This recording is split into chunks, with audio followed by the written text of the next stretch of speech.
SBA Publications.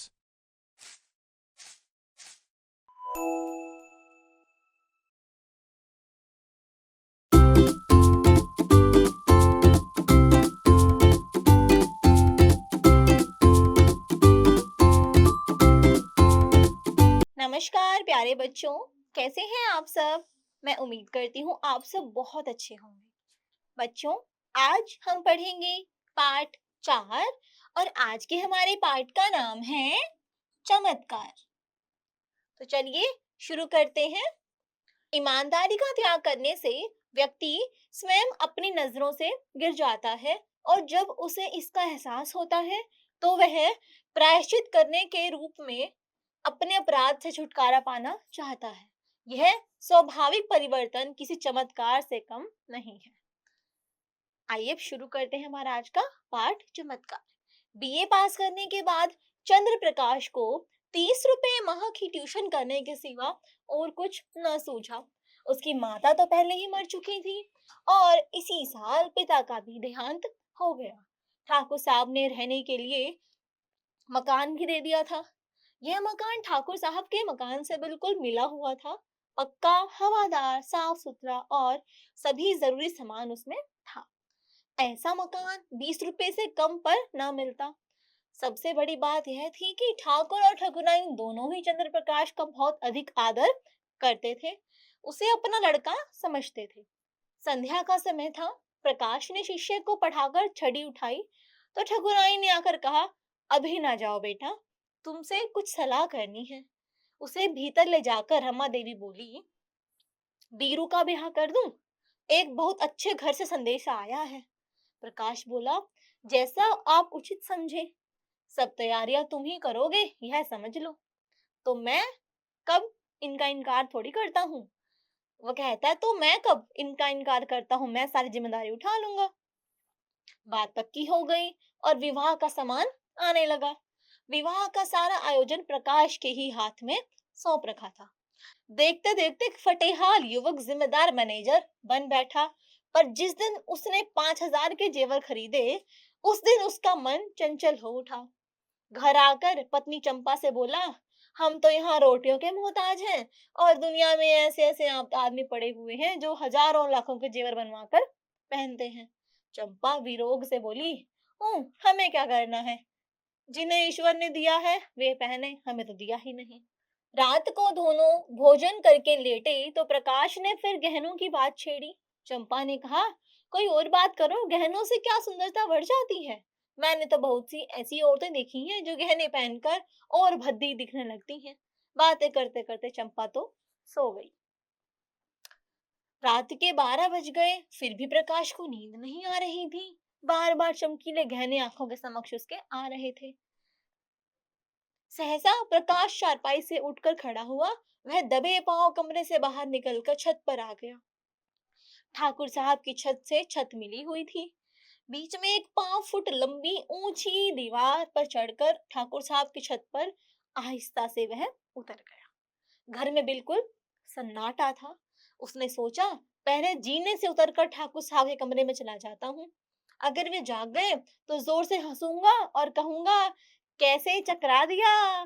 कह दूंगा मेरे घर की छत से कोई आदमी उधर आता दिखाई दिया, इसलिए मैं भी उसके पीछे पीछे चला आया कि देखूं कौन है, वह क्या करता है।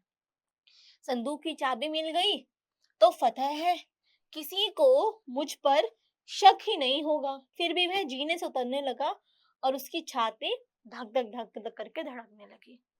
धूप निकल आई थी पर प्रकाश अभी भी सो रहा था। तभी चंपा उसे जगाती हुई बोली, बड़ा गजब हो गया, रात को ठाकुर साहब के घर चोरी हो गई। चोर गहनों के संदूकची उठाकर ले गया। प्रकाश ने लेटे लेटे ही पूछा, किसी ने पकड़ा नहीं चोर को? किसी को खबर ना मिली? पता नहीं चला कौन चोरी करके गया है? न जाने कैसी चाबी उड़ा ली, जाने कैसे मालूम हुआ कि संदूक में गहनों की संदूकची रखी है। प्रकाश झटपट उठकर बैठा और घबराता हुआ सा जाकर ठकुराइन से बोला, यह तो बड़ा अनर्थ हो गया। माताजी, मुझसे तो अभी अभी चंपा ने कहा। ठाकुर साहब सिर पर हाथ धरकर बैठे हुए थे। बोले, कहीं सेंध नहीं, कोई ताला नहीं टूटा, किसी दरवाजे की कुंडी नहीं खुली। समझ में नहीं आता चोर आया तो आया कहाँ से। ठकुराइन ने रोकर कहा, मैं तो लुट गई भैया, ब्याह सिर पर खड़ा है, कैसे क्या होगा। भगवान, तुम्हें दौड़ धूप की थी जब कहीं जाकर चीजें आई थी। प्रकाश ने ठाकुर साहब के कान में कहा, मुझे तो किसी नौकर की शरारत लगती है। ठकुराइन बोली, नौकरों पर मुझे पूरा विश्वास है, किसी का नाम निकल आए तो मुझे संदेह ही रहेगा। ठाकुराइन कहती है कि किसी नौकर के बारे में पता भी चल जाए तो मुझे तब भी शक रहेगा, क्योंकि मेरे को उन पे पूरा विश्वास है। चाहे जिधर से आया हो चोर, आया बाहर से ही है। तुम्हारी कोठरी से भी तो आ सकता है, तुम्हारी कोठी से भी तो कूद कर आ सकता है हमारी कोठी में। ठाकुर बोले, हाँ, जरा अपनी कोठी पर तो देखो, शायद कोई निशान मिले। यह सुनकर प्रकाश का दिल और जोर जोर से धड़कने लगा। तीनों छत पर गए। बीच की मुंडेर पर किसी की पांव की रगड़ के निशान दिखाई दिए। मुंडेर की दूसरी तरफ देखा तो वैसे ही निशान वहां पर भी दिखाई दिए। ठाकुर साहब सिर झुकाए खड़े थे, पर संकोच के मारे कुछ कह ना सके। प्रकाश ने उनके मन की बात बोल दी, इसे स्पष्ट होता है कि चोर मेरे घर में से आया है। ठाकुर साहब ने कहा, हाँ, मैं भी यही समझता हूँ, लेकिन इसका पता लग जाने से क्या होगा। माल तो जाना था, सो चला गया। प्रकाश, मैं आज ही यह घर छोड़ दूंगा। ठाकुर, क्यों? इसमें तुम्हारा कोई दोष थोड़े ही है। प्रकाश कहता है, आप न कहें लेकिन मैं तो समझता हूँ। मेरा दरवाजा 9-10 बजे तक खुला रहता है। चोर ने रास्ता देख लिया है, उधर का रास्ता बंद हो ही जाना चाहिए। इस चोरी की सारी जिम्मेदारी मेरे सिर है। प्रकाश ने उसी दिन वह घर छोड़ दिया। उस घर में रहने से जोखिम था, लेकिन जब तक शादी की धूमधाम रही, प्राय सारा दिन वह वहीं रहता था। उसने चंपा से कहा, एक सेठ जी के यहाँ 50 रुपए महीने का काम मिल गया है, मगर वे रुपए में उन्हीं के पास जमा कर दूंगा। वे केवल जेवरों पर खर्च होंगे। अब तक प्रकाश और चंपा के बीच कोई पर्दा न था, मगर अब प्रकाश का एक संदूक हमेशा ही बंद रहता था। वह पूछती, इस संदूक में क्या है? वह कह देता, कुछ नहीं, कुछ पुरानी किताबें संदूक में बंद करके रख दी हैं। वह कहीं बाहर से आता तो एक बार संदूक अवश्य खोलता। एक दिन चंपा जैसे ही भोजन पकाने लगी, उसने संदूक खोला और आभूषणों को देखने लगी। आज चंपा ने पकौड़ियां बनाई थी। उसने थोड़ी सी पकौड़ियां एक तश्तरी में रखी और प्रकाश को देने गई। उसको देखते ही प्रकाश ने संदूक एकदम से धड़ाम से बंद कर दिया और ताला लगाकर उसे बहलाने के इरादे से बोला, तश्तरी में क्या लाई हो? अच्छा, पकौड़ियां हैं। आज चंपा को संदेह हो गया, संदूक में क्या है यह देखने की उत्सुकता हुई। प्रकाश उसकी चाबी कहीं छिपा कर रखता था। एक दिन एक बिसाती चाबियों का गुच्छा बेचने आया। चंपा ने उस ताले की चाबी ले ली और संदूक को खोल दिया। अरे, ये तो आभूषण है। वह एक एक आभूषण देखने लगी। सहसा उसके मन में भाव उठा कि कहीं ये ठाकुर साहब के गहने तो नहीं है। उसे कोई संदेह न रहा, लेकिन इतना घोर पतन! लज्जा और खेद से उसका सिर झुक गया। उसे जी में आया कि इन गहनों को उठा ले और ठकुराइन के चरणों में डाल दे।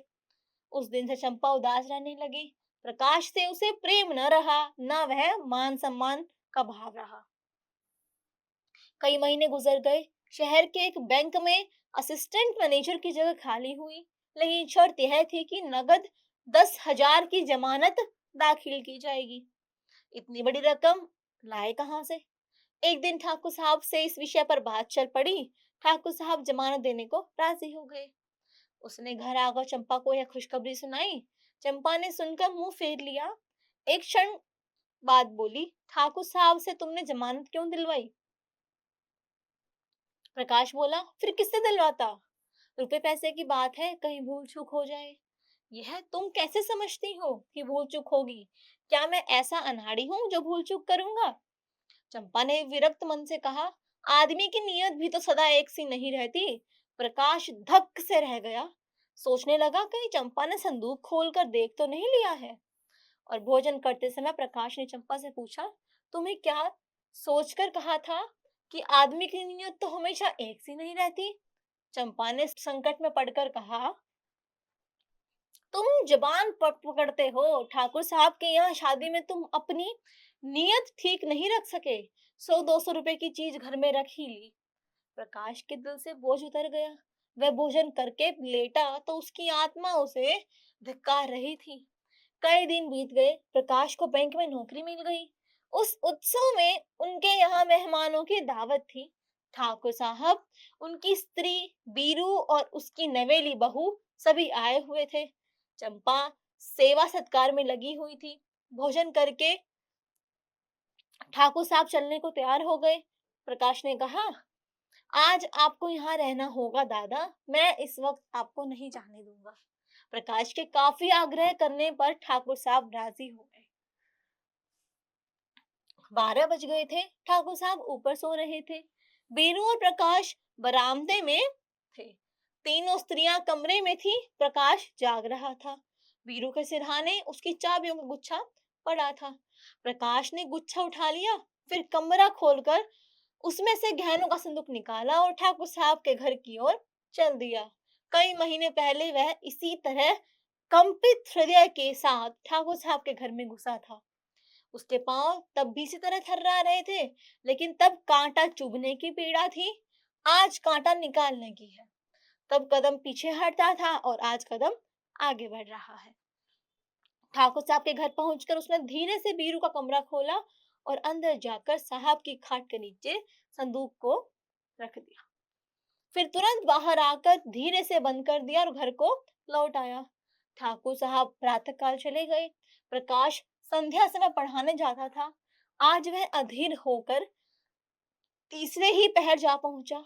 देखना चाहता था कि वहां आज क्या गुल खिल रहे हैं।